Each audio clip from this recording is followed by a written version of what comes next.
I busied myself to think of a story, one which would speak to the mysterious fears of our nature and awaken thrilling horror, one to make the reader dread to look around, to curdle the blood and quicken the beatings of the heart.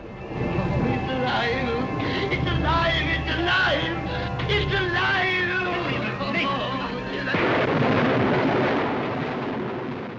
It certainly is, and what's more, it's been alive for almost 180 years and shows absolutely no sign of ever dying.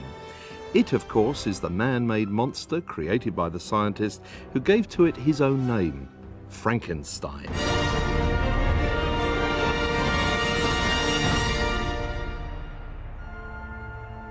Written in 1816 by the 19-year-old Mary Godwin, later Mary Shelley, the story of Frankenstein still has a powerful grip on the human imagination. But why? One sort of shorthand way of describing all these plots of sort of creating a demon, unleashing something bigger and badder than you are, is to describe it as the id on the rampage. I mean, that is to say your inner self, your psychologically hidden, buried, unconscious or subconscious, does something that you can't control in the day, and it keeps coming back at night to get you. And I think that's a very sort of deep fear. Thanks to the idea of artificial life, this is a myth that goes right through long before Frankenstein. Just about every person in the world has heard this myth. The dead rise, someone, usually the gods, makes people walk again. It's the fear of death and the fact that death can be circumvented.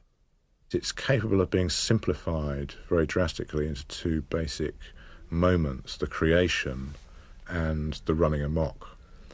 Once you've boiled it down and simplified it, you can do all kinds of things with it. You can reinterpret it, you can make it into a fable that applies to religion, to politics. It's so versatile, and it works well on the stage in visual terms. And it is in those visual terms, seen in the movies from the earliest days of silent cinema through to the recent versions starring Kenneth Branagh and Robert De Niro, that many of us have first encountered the doom-laden saga of Victor Frankenstein. Few of those films, however, have been true to the original novel, which opens with Arctic explorer Robert Walton attempting to find a way to the North Pole.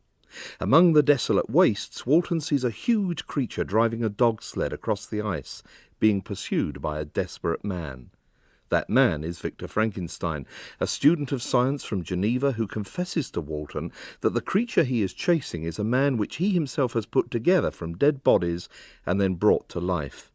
The idea is so horrific, and the account of the violent revenge which the creature takes on Frankenstein's family is so terrible, that it is really rather remarkable that such a story should have been dreamt up by the young Mary Shelley.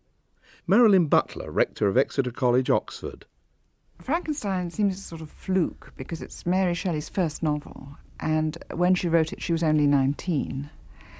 And for a young woman to produce so horrific a book is surprising enough. But also the fact the ideas in it are so big seems very startling. But then again, maybe not, when one considers Mary Shelley's upbringing, as the author herself noted when she wrote an introduction to the book in 1831. It is not singular that, as the daughter of two persons of distinguished literary celebrity, I should very early in life have thought of writing. As a child I scribbled, and my favourite pastime during the hours given me for recreation was to write stories. Her mother was the famous, infamous at the time, feminist writer Mary Wollstonecraft, after whom she was named. Mary Shelley never knew her mother, who died 10 days after her birth. Chris Baldick of Goldsmiths College, London. Her father was a radical philosopher, an anarchist, William Godwin. And like Mary Wollstonecraft, he was reviled, ridiculed in the public newspapers in the period of great controversy following the French Revolution. Wollstonecraft and Godwin were identified as terrible, frightening radicals. And so Mary Shelley grew up with a sense of opposition to the status quo or to established values from her parents. One reading of Frankenstein is that it's really all about the French Revolution. And the dates that you're given in the story, in the book, are all 1790s dates. And so one version is that it's really a very symbolic account of how the French Revolution happened. It's as though the liberal, the progressive, the well-meaning philosopher creates something which is like the French revolutionary mob. What he creates is a monster which turns on him and tears him to pieces. The idea of Frankenstein's monster or creature as an image of the mob was an important kind of interpretation that grew up in the middle of the 19th century, once you started to get mass political movements like that for Irish Home Rule or the movement of Chartism in England itself. Constantly you had satirists, cartoonists, novelists referring to these frightening mass movements as monsters or as Frankenstein's monster. There's incidentally a reason for this, in that the first Irish nationalist mass meetings were advertised as monster meetings. Whatever else the story may have been about, it is very much about the author's own experiences. Mary suffered from a deep sense of abandonment, caused firstly by her mother's death, and then by the remarriage of her father, who emotionally neglected the daughter whose birth he saw as having been responsible for the death of his first wife. When she was 17, Mary began a passionate relationship with the romantic English poet Percy Bysshe Shelley, who, despite being already married, eloped with Mary to the continent. However, loss and grief once again touched Mary's young life when she gave birth to Shelley's child, which died after just 2 weeks. She dreamt about the lost child, that she was chafing it and rubbing it and trying to bring it back to life. And then, of course, she woke, as one does from dreams, and it was a reality, and the child was dead. I think that's a very common dream. My dreams were at once more fantastic and agreeable than my writings. My dreams were all my own. I accounted for them to nobody. They were my refuge when annoyed, and my dearest pleasure when free. And Frankenstein owes its creation to an event that was to unite the writer and the dreamer. In the summer of 1816 we visited Switzerland and became the neighbours of Lord Byron. At first we spent our pleasant hours on the lake or wandering on its shores, but it proved a wet, ungenial summer, and incessant rain often confined us for days to the house. Some volumes of ghost stories fell into our hands. "We will each write a ghost story," said Lord Byron, and his proposition was acceded to.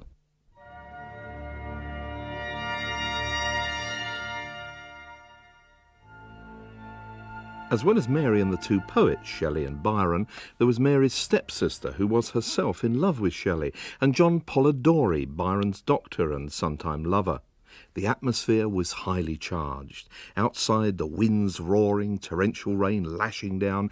Inside, this curious group with their tangled relationships gathered round the blazing fire, talking of graves and ghouls, of darkness and death.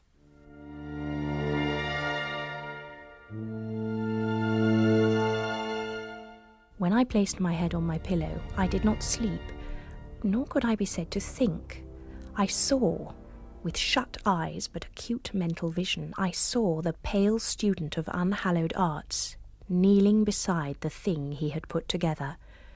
I saw the hideous phantasm of a man stretched out, and then, on the working of some powerful engine, show signs of life, and stir with an uneasy, half-vital motion. He sleeps, but he is awakened. Behold, the horrid thing stands at his bedside, looking on him with yellow, watery, but speculative eyes. I opened mine in terror. The idea so possessed my mind that a thrill of fear ran through me. The following morning, Mary announced that she had thought of a story. 15 months later, Frankenstein, or the Modern Prometheus, was published in 3 volumes by the London firm of Lackington, Hughes, Harding, Mavor and Jones. The reviews were scarcely favourable. One critic wrote, "Our taste and judgment alike revolt at this kind of writing," while the great Scottish novelist Sir Walter Scott called it an uncouth story, with no conclusion either moral or philosophical. The first readers of the novel regarded it with some horror, principally because its central event, the creation of the monster, seemed to them godless. Here was, in effect, a bungling student playing around in a laboratory, doing what only God should be able to do, which is to create a human, semi-human being afresh.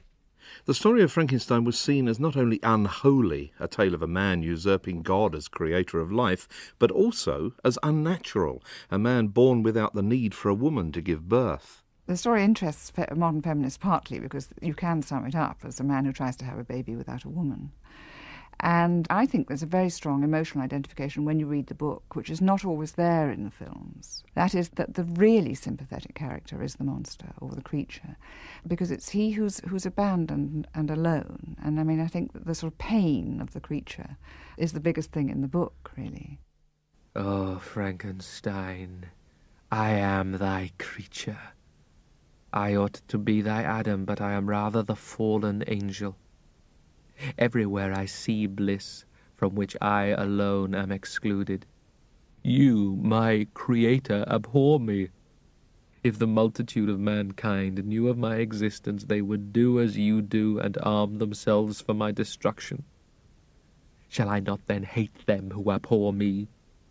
I am miserable, and they shall share my wretchedness. There is also, I think, a feeling of the egotism of men.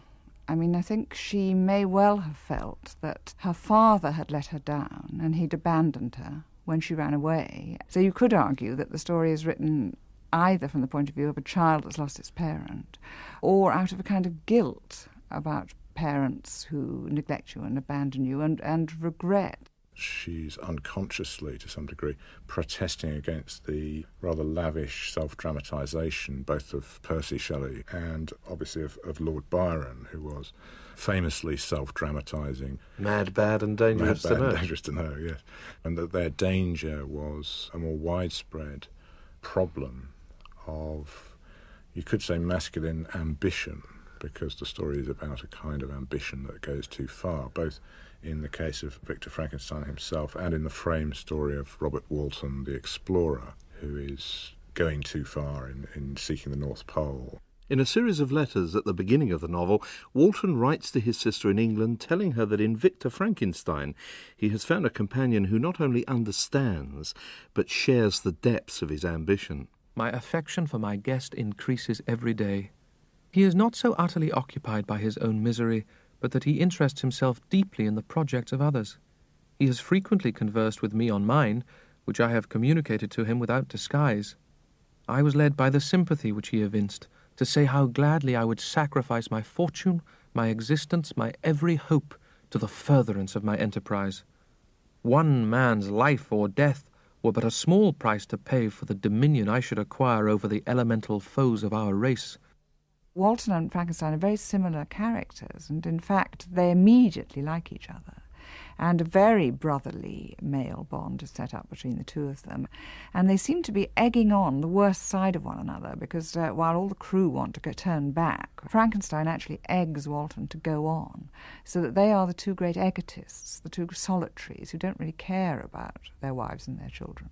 I certainly think that Mary Shelley noticed that collusive friendship, because Walton talks a great deal about Frankenstein's beauty.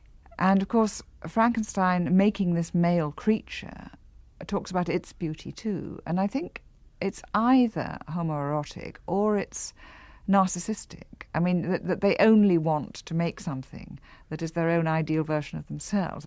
And, you know, you can add to that certainly in the book, though not in some of the films, Frankenstein is not at all keen to get married. So, if anything, Frankenstein appears to be homosexual, or at least not at all interested in sex.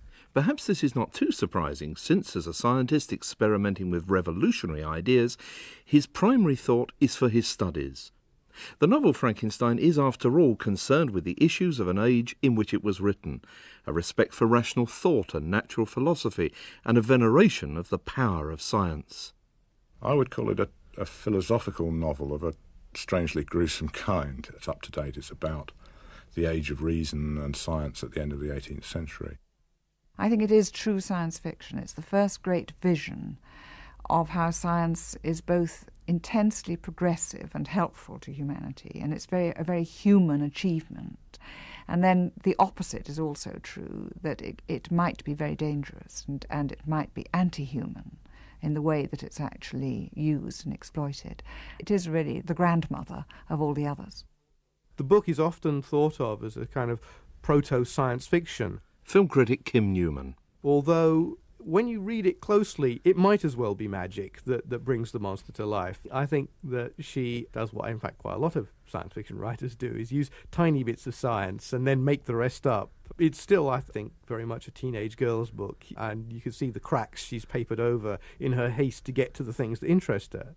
And those things most certainly included the widely publicised experiments with electricity that across all classes of society were seen as being both exciting and potentially terrifying. The story seems to me to be prompted by certain recent scientific developments, the most obvious being galvanism in the 1790s.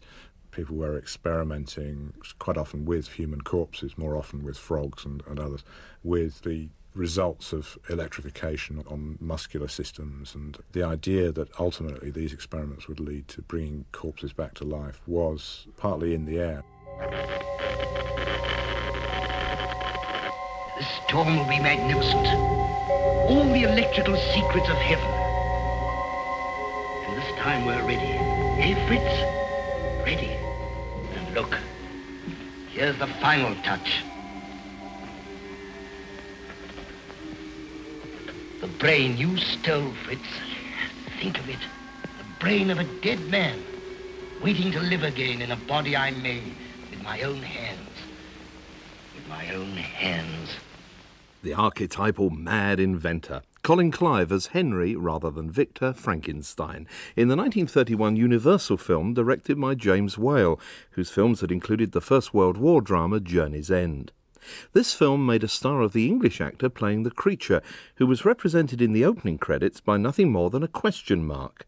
His real name was William Henry Pratt, but his screen name was Boris Karloff, and his portrayal of the Frankenstein monster, although not the first, was to become the classic interpretation. Film critic Alan Frank. If you ask kids to draw the Frankenstein monster, they will still draw this square-headed creature with the bolts. There have been all sorts of other makeups, but that's the one that people associate instantly with the Frankenstein creature. He has bolts in his neck because in 1931 he was electrified, literally, and they connected him to a kite which passed through a thunderstorm. The forehead was built up with putty. In fact, he had a wig which was allegedly supposed to have been burned during his making. He's ash, he's pallid. He looks dead even when he's alive in 31. I think also it's a very contemporary 1931 image of a monster. The flat top, the electrical terminals in the neck, the scars, long arms, and the big boots, kind of asphalt spreaders outfit. To me, I mean, if you consider it in the context of the time, he looks like a down-on-his-luck First World War veteran who's turned into a hobo. And there's no logical reason he should look like this in the Middle European setting of the film. But I think that Whale, who had come to prominence with films about the First World War, was very much influenced by that. And certainly that's the look that Karloff gives it. Well, it happened, I was working the film at Universal, and I was in the commissary for lunch. And James Whale, you know, the Journey's End man, he was to direct the first Frankenstein, and he called me over to his table to have a cup of coffee with him after lunch, and said he'd like to make a test of the monster and Frankenstein for me. I was delighted at the thought of another job, but I must say my feelings were a little bit hurt, because I had on my best suit and I thought, rather a saucy, straight makeup, and all he could think of was the monster.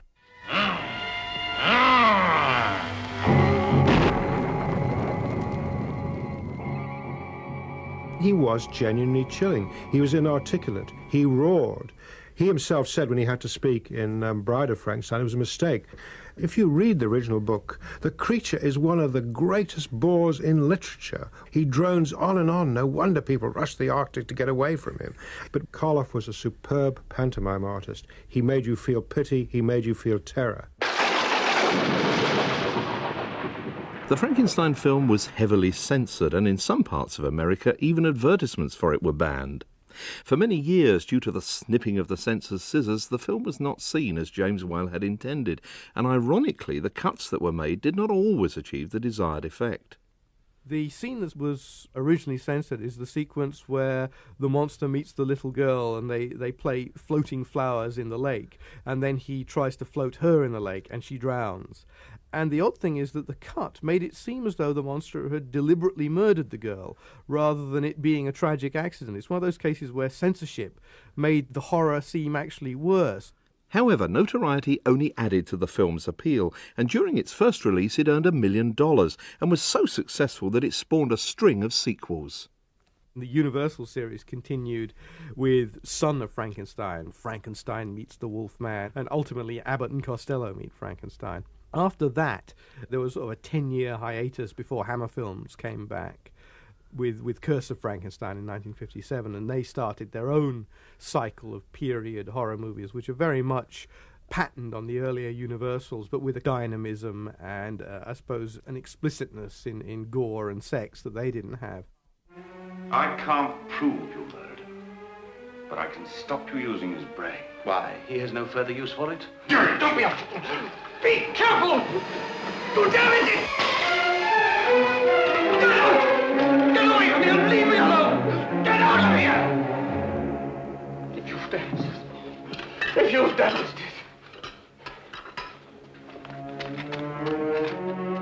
Indeed, the old monster was soon working his dread magic once more. Hammer Films' version was shot on a shoestring budget, but the picture made millions for the filmmakers and made an international star of the young British actor Peter Cushing, who was cast as the eponymous hero, now called Baron Victor Frankenstein. It was probably the most successful British film ever in terms of what was spent on it and what it made in the world. It literally brought new blood into horror. The extraordinary thing about The Curse of Frankenstein was, up to then, if one said Frankenstein, one meant the monster, and of course the monster had no name. After Peter Cushing played Baron Frankenstein, scientist extraordinaire, he became Frankenstein. When people spoke as Frankenstein, they meant the scientist. Cushing was an extraordinary actor. I remember talking to him, and he said before he performed any operation on screen, he would talk to his doctor to see how he would do it. He always looked as though it was real science. It never was, not really. I had to have some sort of basic idea behind Frankenstein's various goings-on, and so I thought the only way to do it is to think of someone like Dr. Christian Barnard or Robert Knox, the famous anatomist of Edinburgh, who encouraged Birkenhead to get him cadavers, merely so that he could open up the human body. So those two people are whom I based the playing of Frankenstein on, to give it some semblance of logic and believability. Whether believable or not, film Frankensteins were soon being created in their legions, and as in the novel, creation was invariably followed by chaos. But at the same time as Curse of Frankenstein, there was the American movie I Was a Teenage Frankenstein, which I think is a whole other tradition of horror, and that's very physical, very jokey. It's the famous film in which the mad doctor addresses his creation by saying, "Speak to me, I know you have a civil tongue in your head because I sewed it in there myself." And there have been several successors to that type of Frankenstein. There was a Dr. Frankenstein on campus. With the permissiveness of the 60s, naturally there were several pornographic Frankenstein movies. The fact is that whilst a lot of Frankensteins were brought to life in order to horrify and wreak havoc, some monsters were put together purely for laughs.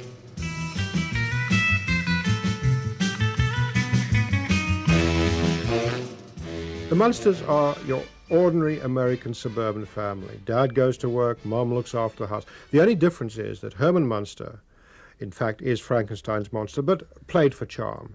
Mrs. Munster is the bride of Frankenstein. She has a white streak through her hair. Grandad, he's actually a vampire.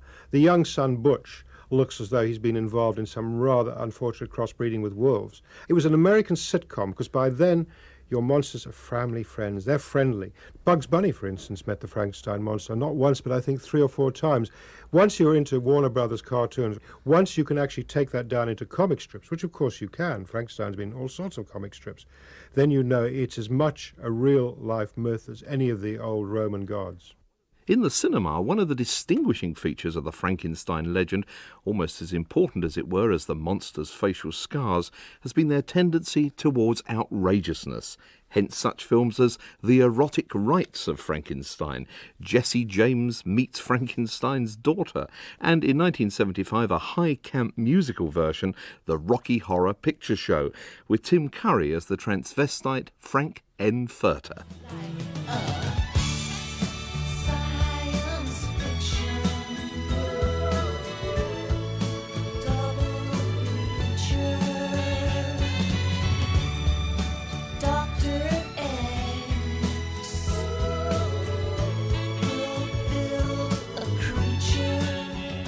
And the saga shows no sign of coming to an end, with Kenneth Branagh spending $40 million in 1994 on the creation of a new version entitled Mary Shelley's Frankenstein, with Branagh himself as Victor Frankenstein and Robert De Niro as the creature. Did you ever consider the consequences of your actions? You gave me life, and then you left me to die.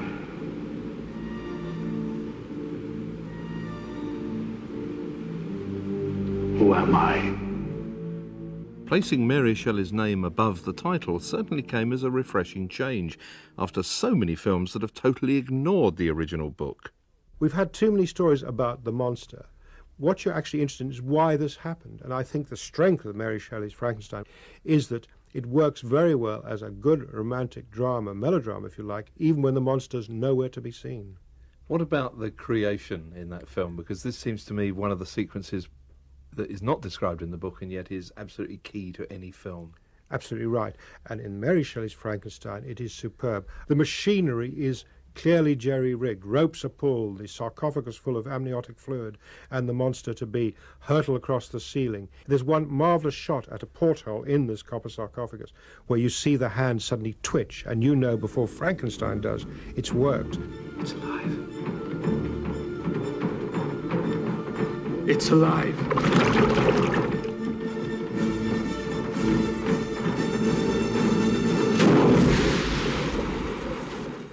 The one thing that Branagh actually quotes directly from the Whale movie is that sequence, the twitching hand and the line, "It's alive," which of course isn't in Mary Shelley, but is a line that resonates throughout the horror cinema. There was even a movie called It's Alive in the 70s. And perhaps one reason why it remains alive and why people are forever scrambling to resurrect and re-galvanise the monster is because after more than a century and a half, Mary Shelley's Frankenstein still raises questions that, like the complaints of the tragic creature himself, demand to be answered. The epigraph of the novel is a quotation from Milton's Paradise Lost, in which Adam is made to question his creation. Did I request thee, Maker, to create me man?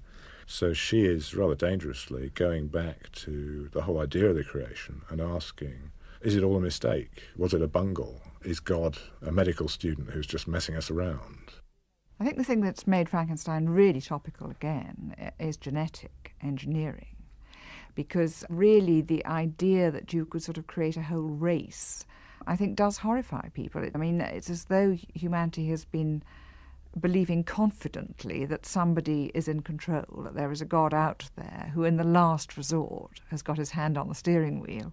And there is something completely terrifying, I think, about the idea that human beings could take over and really do what they will and change the whole course of nature.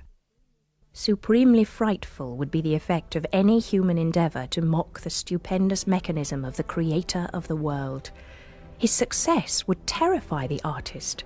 He would hope that, left to itself, the slight spark of life which he had communicated would fade, and he might sleep in the belief that the silence of the grave would quench forever the transient existence of the hideous corpse which he had looked upon as the cradle of life.